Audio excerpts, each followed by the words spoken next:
The dust of the American West has settled, but the stories it holds are as wild and untamed as the land itself. We think we know the story: the lone cowboy, silhouetted against a fiery sunset, a symbol of rugged individualism, and the Native American, a stoic figure from a bygone era. But this is a mirage, a story told in black and white when the truth is a canvas of vibrant, often conflicting colors. The real story isn't just about heroes and villains, it's a tangled human story of collision, culture, and conquest. Let's ride back, not to the west of Hollywood, but to the West as it truly was. Before the first cowboy spurred his horse across the plains, this land was a bustling metropolis of diverse nations: the Lakota, the Cheyenne, the Comanche, the Apache. These weren't monolithic tribes, but sprawling societies with complex economies, intricate social structures, and deep spiritual connections to the land they called home. The horse, introduced by the Spanish, had revolutionized their world long before the Anglos arrived. It transformed them into the most formidable light cavalry the world had ever seen, masters of the vast, rolling grasslands. The buffalo was their lifeblood, providing food, shelter, clothing, and the very foundation of their culture. This was a world in perfect, delicate balance. Then came the railroad, iron arteries stretching across the continent, pumping a new kind of lifeblood into the West: settlers, soldiers, and a new kind of economy. This is where our iconic cowboy enters the picture. But forget the clean-cut hero of the movies. The first cowboys were a diverse crew. Many were former Confederate soldiers drifting west after the Civil War. A significant number, perhaps as many as 1 in 4, were African American, newly freed from slavery and seeking a life of freedom and opportunity on the open range. There were also Mexican vaqueros, the true originators of the cowboy craft, whose techniques, language, and style were adopted and adapted by their Anglo counterparts. Words like lariat, rodeo, chaps, they all galloped straight from Spanish. The cowboy's job was brutal. Long, grueling cattle drives from Texas to the railheads in Kansas could last for months. They faced stampedes, treacherous river crossings, lightning storms, and the constant mind-numbing boredom of the trail, broken by moments of sheer terror. Their diet was monotonous, their pay was low, and their life was often short. They weren't taming the West. They were cogs in a massive industrial machine, delivering beef to the hungry markets of the East. And this machine was hungry for land.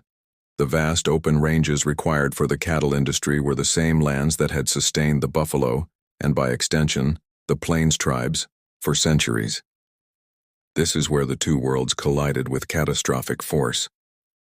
It wasn't a simple battle of good versus evil.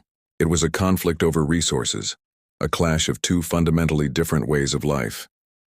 For the plains tribes, the land was a shared, sacred entity that could not be owned. For the settlers and the U.S. government, land was a commodity, something to be measured, fenced, and sold under the doctrine of manifest destiny, the belief that they had a God-given right to expand across the continent. The U.S. government's policy was a brutal 1-2 punch: assimilation and extermination.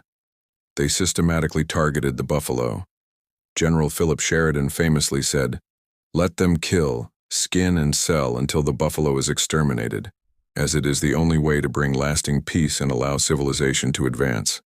It was a deliberate, calculated strategy to destroy the Native American economy and way of life. By the 1880s, the tens of millions of buffalo that had once blackened the plains were reduced to a few hundred. Starvation became a weapon of war. Alongside this ecological devastation came direct military conflict. We remember names like Custer's last stand at the Little Bighorn, a stunning yet temporary victory for the Lakota and Cheyenne, but we often forget the long, grim series of massacres that preceded and followed it. Sand Creek, the Washita River, and ultimately, Wounded Knee in 1890. This wasn't a battle. It was a slaughter of largely unarmed Lakota men, women, and children, marking the tragic, bloody end of the Indian Wars. The survivors were forced onto reservations, their children sent to boarding schools designed to kill the Indian and save the man, stripping them of their language, culture, and identity. Meanwhile, the cowboys' own era was surprisingly brief. The very railroads that created the great cattle drives also ended them.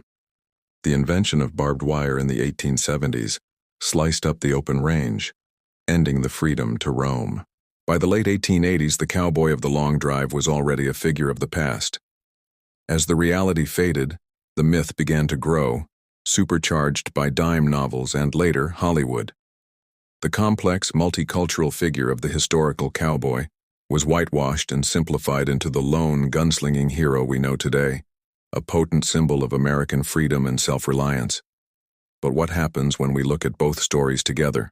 We see a tragedy of immense proportions. The West wasn't won, it was taken.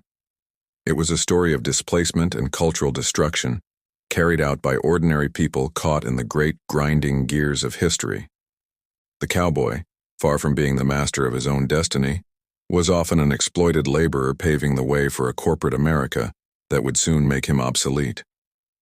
The Native American wasn't a relic of the past, but a resilient people who fought, survived, and continue to fight for their sovereignty and preserve their culture against incredible odds. The history of the American West is not a simple tale of cowboys and Indians.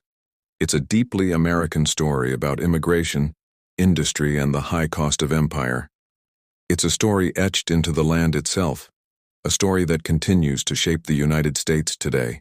By looking past the myth, we find a more complicated, more painful, but ultimately more truthful in human history. It reminds us that the past is never truly past, and its echoes still resonate in the vast, open spaces of the American West. Thanks for joining us on this journey through history. If you found this story compelling, please hit that like button, subscribe for more deep dives, and share your thoughts in the comments below. We'll see you next time.